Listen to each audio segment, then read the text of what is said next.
Oh, hello guys. Today we'll be getting our look into Intellivision Lives for the PS2. That's the front, the back. This does have a manual. It also has the old disc. Now, originally I was going to cover this at least a year ago, but the disc was bad. So I waited. I got it actually a while ago too, but the reason why I waited to review this is because there's apparently 60 some games, and I was a little intimidated about covering a compilation that large. But now I feel like I'm ready to take that on, because it's been a minute since we've done a compilation. And it is September, so when this is airing, roughly, I believe. So by the time I get finished with it should be a horror game season. So I figured it was a perfect time to cover this. But yeah, Intellivision. Let's talk. So I'm going to review this compilation very differently than I usually do. I'm still going to look at all the games, however, I'm not going to do any background information on them, and the reason why is because a good chunk of them don't have any at all. And I didn't want to do some and not all. And plus, there's going to be a ton of games covered, so I don't want to waste any time. So, given all of that stuff, I'm kind of just going to... Well, I'll figure out how I cover it as I go in this video. But first, a little bit about it. There's no IMDb thing on it at all. The closest thing is a review of a PC compilation in '99. So in this one, Wikipedia reception page, there's like one paragraph. IGN said that Intellivision Lives is still blocky after all these years. Sure, but these games really need the controller. GameSpot editor said that although the controller emulation is a little hard to handle, the collection does a fine job of delivering classic Intellivision games. In the reception section, there's only GameSpot and IGN. GameSpot gave it 6.8 out of 10. IGN gave it 6.0 out of 10.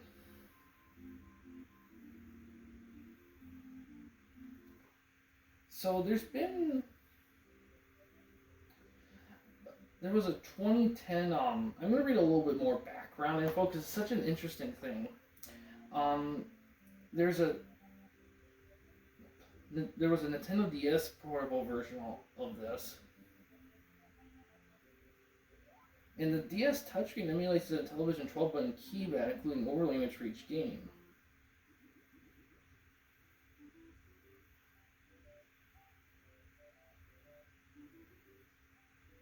However, there's only 10,000 copies of it ever made, which is a shame. The Xbox version of this game is actually forward compatible with the 360 console. And it became available for purchase at an Xbox Live. So that's cool that they made that available. It was a big thing on the PC. Let's see. There was a big drive in the late 90s for television stuff. This is actually quite fascinating. It's not a long read, but I'm not going to get into it just because of time. But it's fascinating because I'll pretty much just...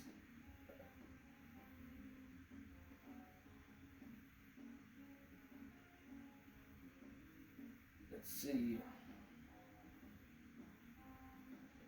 The big issue some people have is the fact that they couldn't include licensed games, and a lot of the big Intellivision games were licensed games, so... One thing interesting about the console port versions, there's various versions released over in that 5-year span from late 90s, early 2000s. But this was a pizza parlor here. And it's divided into categories here, so... I don't know which one we'll start with first.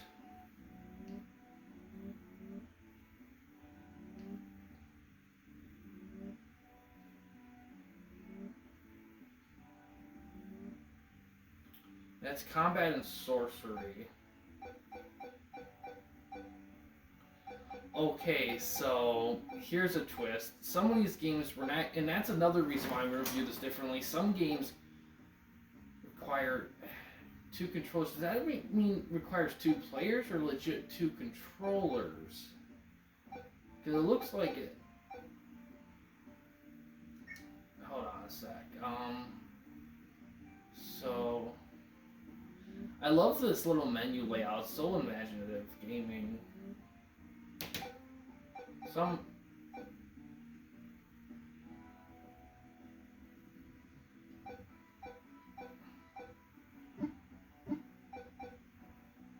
At least have goals. Just doing. I just need to.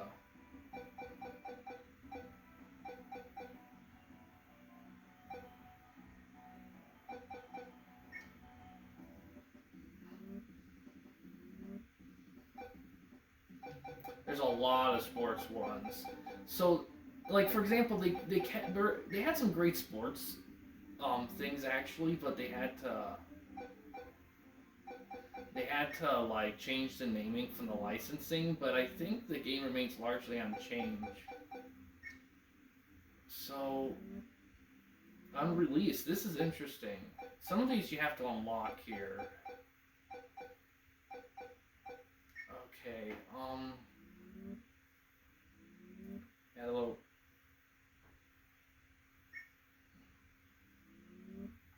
Okay. I gotta do a little background info on this thing. Good thing I came with the visual. Because I'm not quite sure, like, if I need two controllers like it, could I still play at one player or whatever?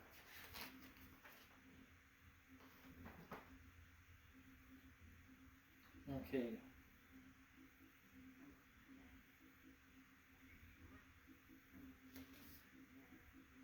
Alright,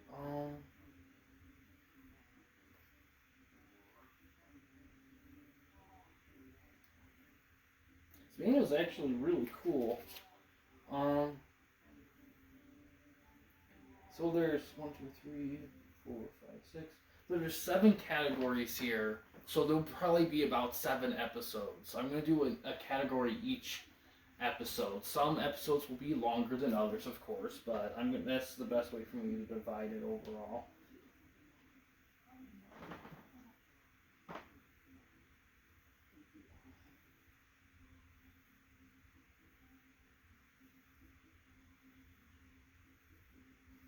Okay. When you navigate to any machinery, you will see the list that some games are for one player, some are for 2 players, and some support both. A yellow single-player icon appears next to those games designed for 1 player. A yellow 2-player icon appears next to those games designed for 2, or sometimes more players. Some games will have a red dot next to the name. If you highlight this game in menu, you'll see it's play goal. Play goals are missions, and once in order to unlock bonuses, okay. No, due to their complex nature, playing certain games requires that you have 2 DualShock 2 analog controllers connected to your previous 2 consoles. Names of these games will appear grayed out in the machine menus until you connect a second controller. Okay.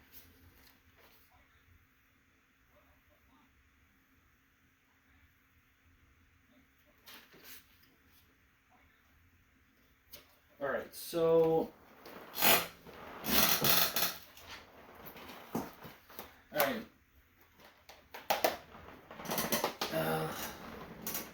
Let's look at this thing.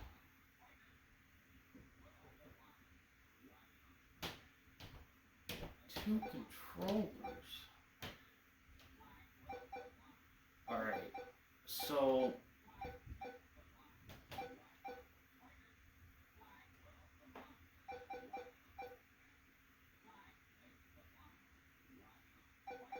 So for the sake of like, oh my god, how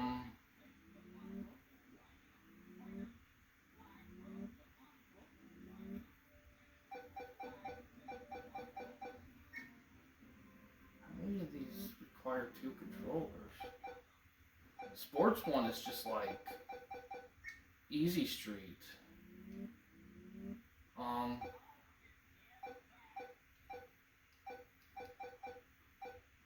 God, almost all of these require 2 controllers. Okay,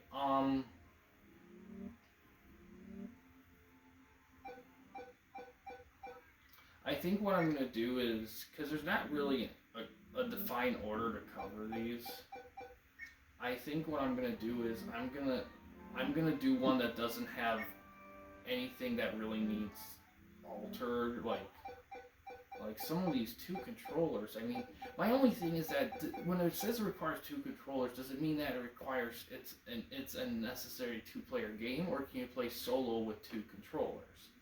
I mean, because some old school games from back in the day did require you to use two controllers to play a single player game.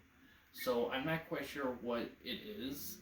So I think what I'm gonna do is I think I'm gonna stick with I think I'm just gonna keep it simple, and I'll start with the space category and just kind of go from there. And I think what I'm gonna do is,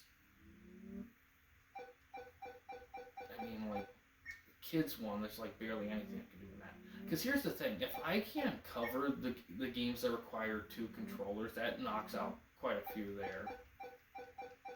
Like, because here's the thing, those have two-player options, but they don't require two controllers. You see, what would made it easier if the game required two controllers, then they should specify whether it's to play single player or multiplayer or not. And there's stuff you can look at for like behind the scenes stuff you can unlock, and I guess a couple things too. Yeah. So I think what I'm gonna do is, I know it technically started me over here, but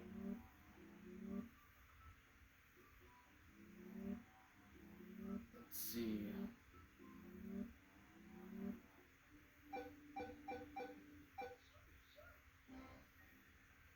Yeah, it's just confusing how it does it. So I think what I'm gonna do is I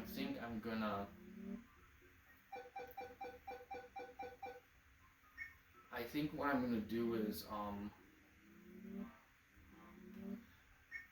I'm gonna, like, for the first episode or two, I'm gonna cover the categories that don't have any like weird two controller shit and kind of get a hang of things. And then after, I'll do a little bit more digging and figure out like what's that about. Because here's the thing: the second controller I have for the PS2 isn't the best, and if it requires all that stuff to play, I might skip them. But I don't know. But at the same time, I feel like if I can cover them, things. So we're just gonna do space for now. Something simple, 6 games, pretty simple games. Astro Smash is the first one. Like I said, I'm going to these games blind, no background information, and for a good chunk of them, it's not available anyway. So I'm just gonna go all in blind instead of try to. All right. Oh, look at all these. That's cool.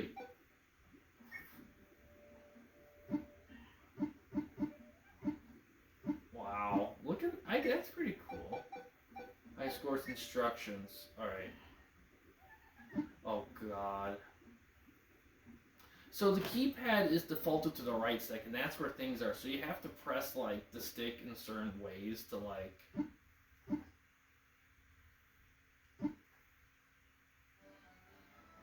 Okay. Alright. Keypad. Aim, enter, clear, select, hyperspace, autofire. Oh, jeez.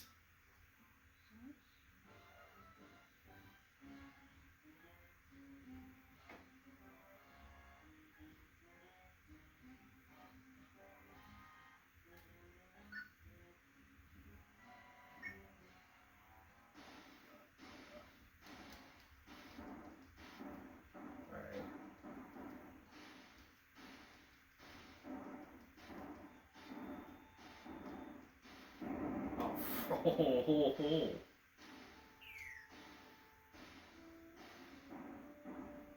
Auto fire, that's cool. Oh, frick. And here's the thing, some of these games I cover may be unplayable due to the stick. That's why I think it's pretty important to cover them. So, score...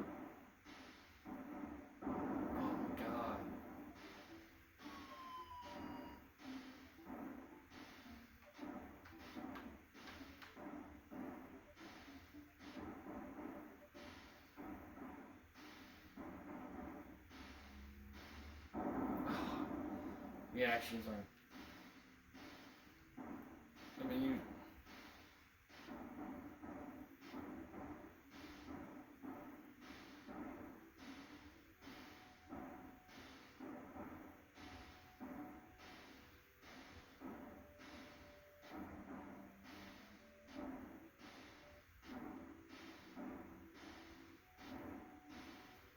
Ooh. I forgot what it said about going to 1,000. Oh, and hitting one takes away points. Interesting. Oh, if they land on the ground, I lose points. No wonder. Jeez. Okay, we're good now. Just gonna be mercifully short.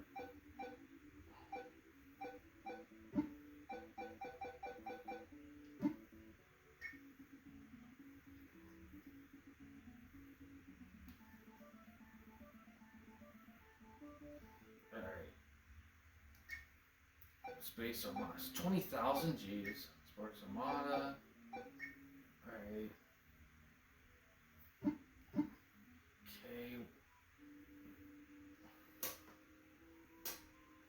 2's practice mode. Alright. At least let's look at box. Sweet. I love some of those things. Fire 1.9 enabled. 0. Keypads.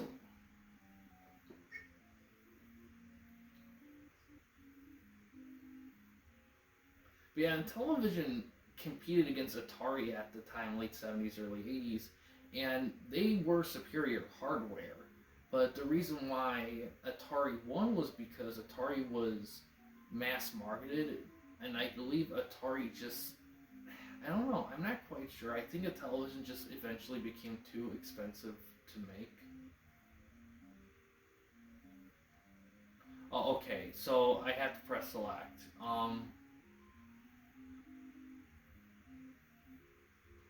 Game.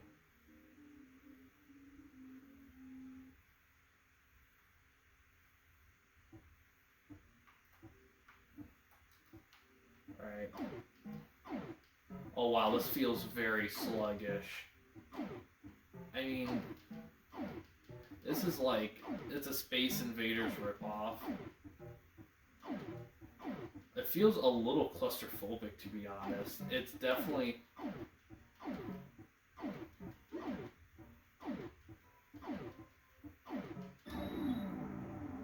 Frick.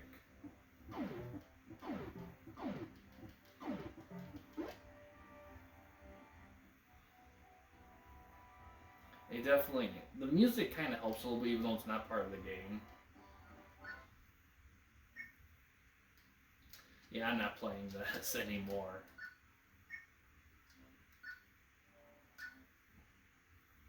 Yeah, might as well.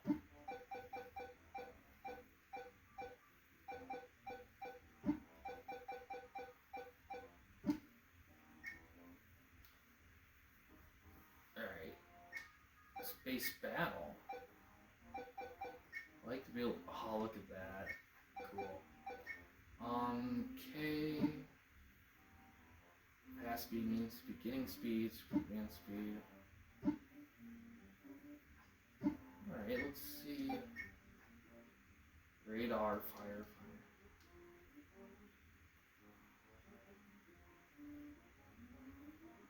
Aim laser.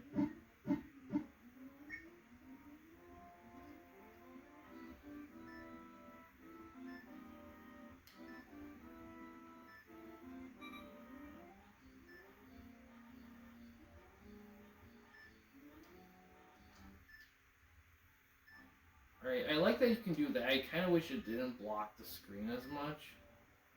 I'm not quite sure how you play this.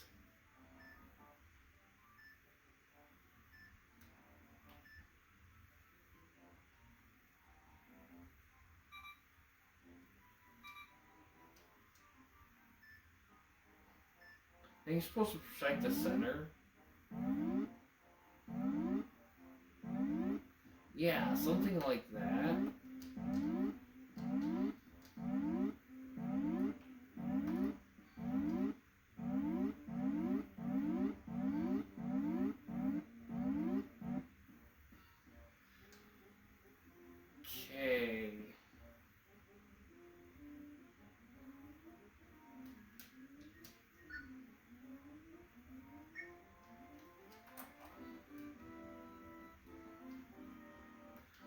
clear.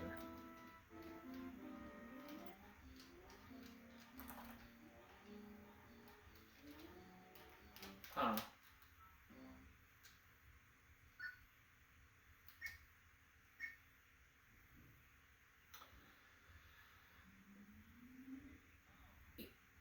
Yeah, we're gonna quit. You know what? That could be a good game, but I need more. Let's look at. I didn't look at that one in the last one. I think that's just the same example for all of them. Let's look at. Yeah, it's the same thing for all of them. Space Battle could be interesting, but I'm not quite sure how it's asking. I like the ability to select, but the problem I have is that that thing takes up way too much of the screen, and it is a tiny bit blurry. I kind of wish it was a bit more clear. When you go to the keypad, or a Space Hawk, let's look at the box. Sweet. Instructions. Okay, all fires. Okay. I'm kind of scanning through these. Most of the keypad stuff's just for like game settings more than actual game thing. I think they wanted to put like the necessary buttons on there and try to keep the stick feature thing as like least used as possible, which I appreciate. I wish they kind of got some licensed late 70s, early 80s songs. The music here is fine, but I feel like to go for that aesthetic, maybe not licensed, but really like kind of mock music of that time. Okay, so that's...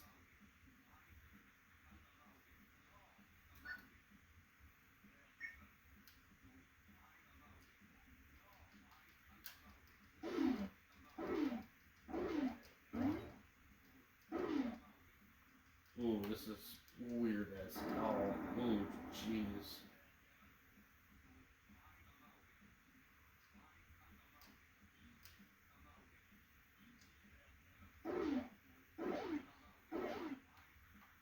Can I even move? Or am I stuck in the center?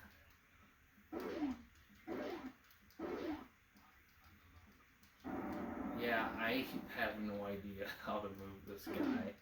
D-pad's a lot easier to do than the stick.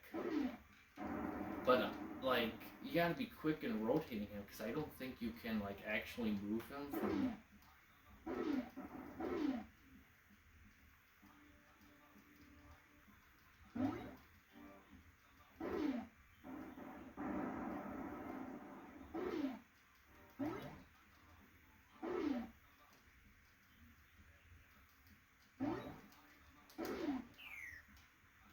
Oh, there's a little screen clear thing that helps.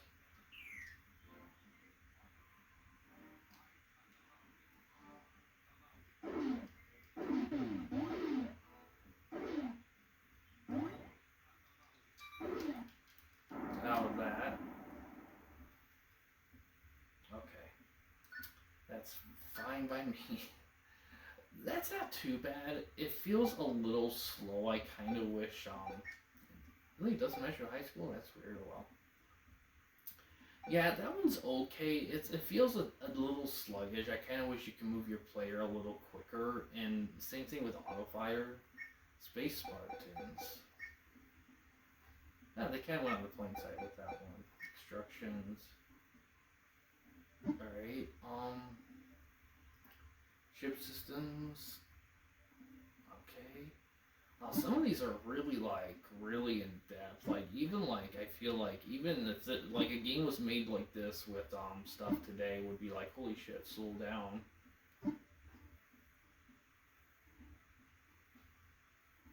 Oh, jeez. This is really in depth. Oh wow, this is gonna be weird.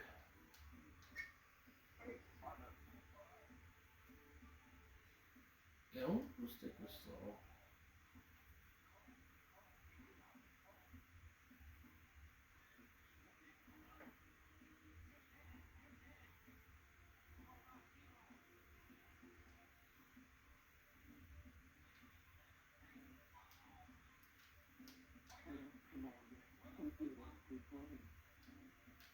Wow, this is really like...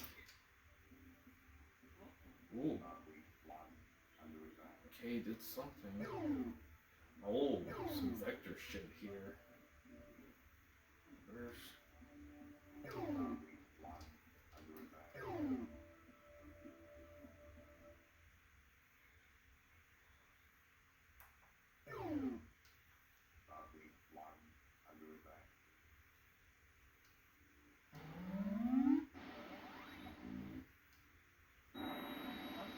Okay, I left and I lost something.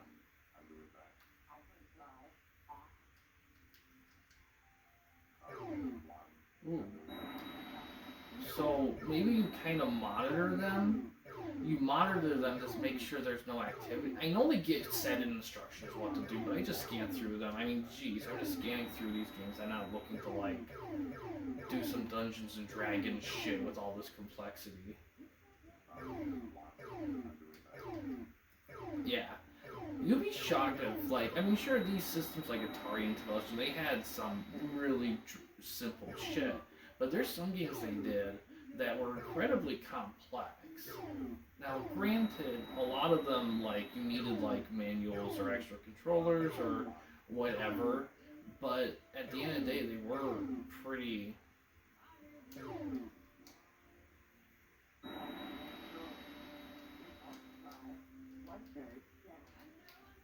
One tear it down, okay.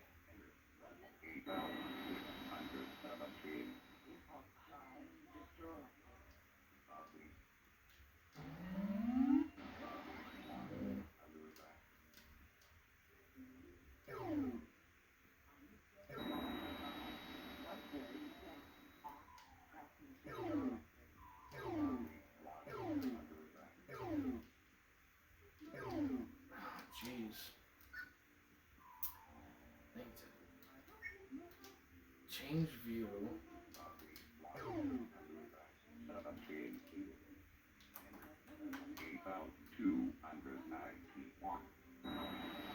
Alright, I gotta stop playing that. You know what? It looks interesting and in depth, but it's a little too overwhelming for me. It's definitely a game you have to invest in for that. Alright, now Star Strike. This will be the last one we'll look at today. Star Strike, instructions. Okay, during gameplay, you can choose following settings from the keypad. Warp 1, okay, warps. Default's hard. We'll stick with default. Fifth target. Okay. So the scoring system is different based on the difficulty. That's interesting. Alright, let's play this. Okay. Bomb, bomb, laser, laser. Alright, alright. Alright. It's just... It's a Star Wars ripoff. That was actually a lot... Well, to be honest, there probably was a legit, like... I don't know if there was a Star Wars game for the system, but to be honest, given the licensing issues, this is probably the best thing you're gonna get. Ooh.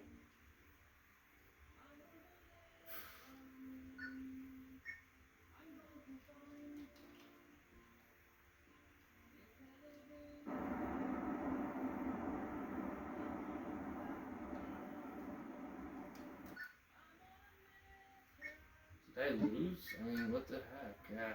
Oh well, sorry. But yeah, a Star Strike. Yeah, I'm sorry. I can't play anymore. If I can't figure out how I died, that's not good.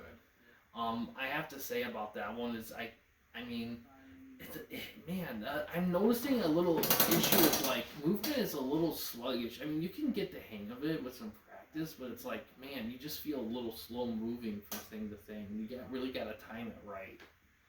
It's just a kind of a Star Wars spin-off, specifically the scene where Luke's kind of flying over, the Death Star, trying to destroy it. Yeah, that's kind of it. There's not much to it. It's just whatever. And yeah, that's the space category. To be honest, it was a decent category. A decent amount of games.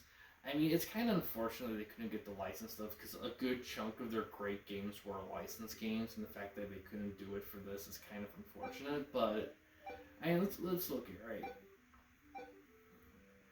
they're not all. They're a lot of them. Quite a few of them are actually quite ambitious. It's not just a bunch of space shooters, although there was a few of them. They tried doing something interesting in them, but it just takes a lot of like investment to kind of figure out how to work it, and it's just not something that I feel like a lot of people are gonna have time for. And I feel like the only people who are gonna invest in are people who are either grew up with them or if they're just gonna play Intellivision shit and that's it. And I don't know, it's just kind of an interesting selection here. I mean, I'll give them an A for effort and creativity in their selection for these, but yeah, overall, these games, not bad. I think the only one that I feel like the Space Invaders ripoff game I could live without, to be honest. The rest of them I could see, it could get interesting if you keep that. Astro Smash definitely to try to unlock, and that one might be my favorite just because it's simple. It's a little copycatty, but not too bad.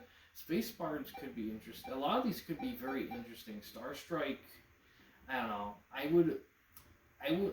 At least it's not a Space Invaders clone, I will say that. So, overall, they're okay. I'm kind of holding my breath. I'm waiting for like that, a few games to come in here that just are like, wow, I gotta play that again. Because with most of these, I didn't feel that like urge to play them again. Even Star Strike, which I barely did anything in. But yeah, I think overall I'm gonna call it good here. I think next time, not that. I'm actually going to do the sports category next. That's going to be interesting because there's a bunch of games here, but to be honest, I'll try to get through them relatively quickly. Like maybe like an inning of baseball and like a quarter basket, just stuff like that. Just kind of keep it super short because there's a lot of them. And they don't require anything specific, which is cool. Yeah, I thought about doing it like an alphabetical or something, but it's like, I'm just going to go by difficulty of playing them first. Alright, so next time we'll do the sports one.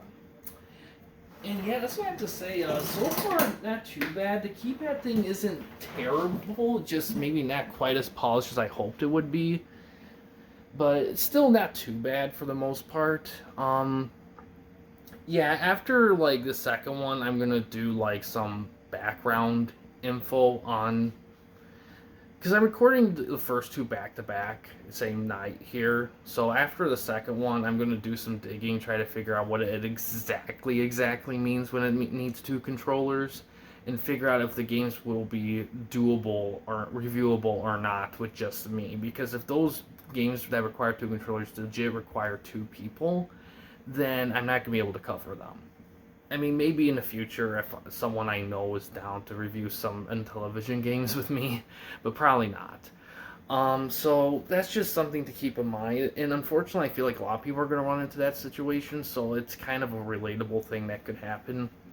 But yeah, overall, decent look. I'm going to just go as I go. There's 7 categories, 7 episodes. Like I said, some are going to be a little longer than others. Like the sports one might be on a little bit on the long side, but I can work with that. But yeah, guys, thanks for watching. In case you want to chat with me, Mike, or anyone else at the Campy Company, you don't want to use the YouTube comment section, we do have a couple options. The first one is we have a Discord channel. You can find a link to that in the About page / About section of our channel. We also have a discussion tab on our channel as well, and connects that through a PC or laptop computer. But yeah, guys, thanks for watching. Please subscribe and like the videos, and have a good day.